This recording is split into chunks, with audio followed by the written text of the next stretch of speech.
For the public good, the critical role of sourcing in health institutions.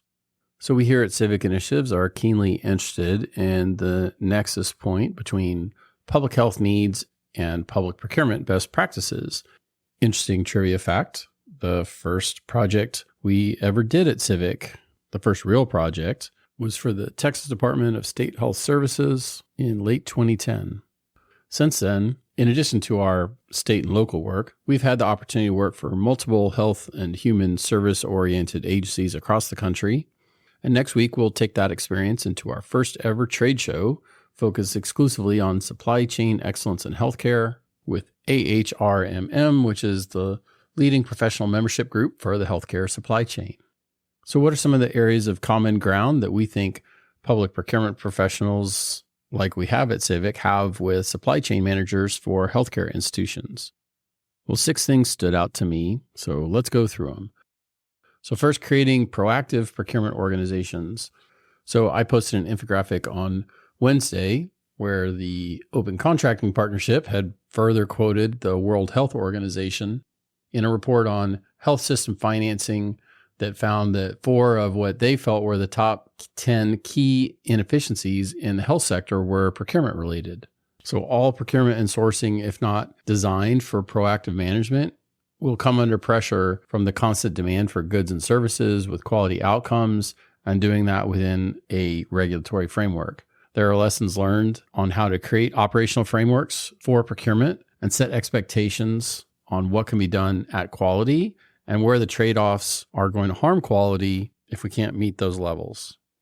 So secondly, and tying into what I said before, managing regulatory complexity. So there's strict regulations in public healthcare supply that ensure patient safety, ethical conduct, privacy, whether it's corporate compliance, HIPAA, cybersecurity, or legal concerns. There always are going to be hoops that have to be jumped through outside of simply executing a contract for best value. So really understanding how to execute effective sourcing events that can be expressed through compliant contracts is the key to an efficient and effective procurement shop. Third, proactive data management. So how do sourcing managers in healthcare analyze, plan, and control the purchase of goods and services?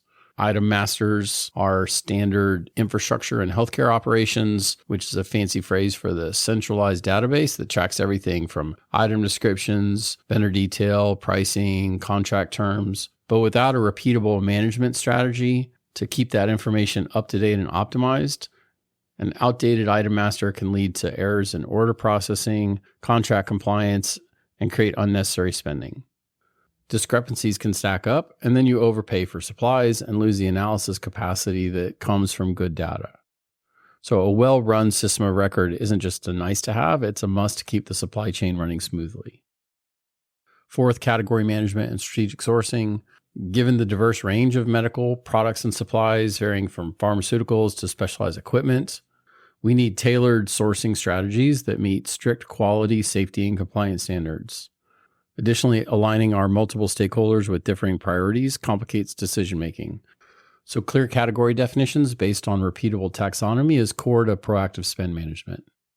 Inventory replenishment. Throwing out useful supplies is, of course, something no one wants to do. The University of California, San Francisco Medical Center conducted a study tracking the waste during neurosurgery operations in the U.S. in just 1 year.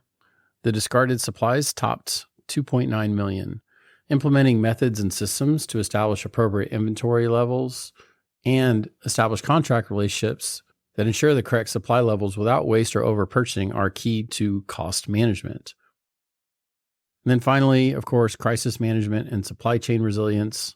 Recent events like the COVID years and other high-impact medical crises require considering how to establish contracts that can withstand disruptions. Examples of key topics are a strong approach to vendor performance that maximizes our supply base, improve or eliminate poor performers, and considering what-if scenarios that can be embedded into terms and conditions and evaluated during response reviews. These directly support the role our healthcare supply practitioners have in protecting the public and the health of our communities. So we see a lot of common ground there. We're very interested in comparing notes with healthcare supply chain professionals next week on these topics. and more in Columbus, Ohio from September 22nd to 25th. Hi, it's Dustin Lanier. Thanks for listening. Please find me on LinkedIn for original public sector operations content every week. And please reach out to me if I and my team of procurement professionals at Civic Initiatives can help you be a public procurement change agent.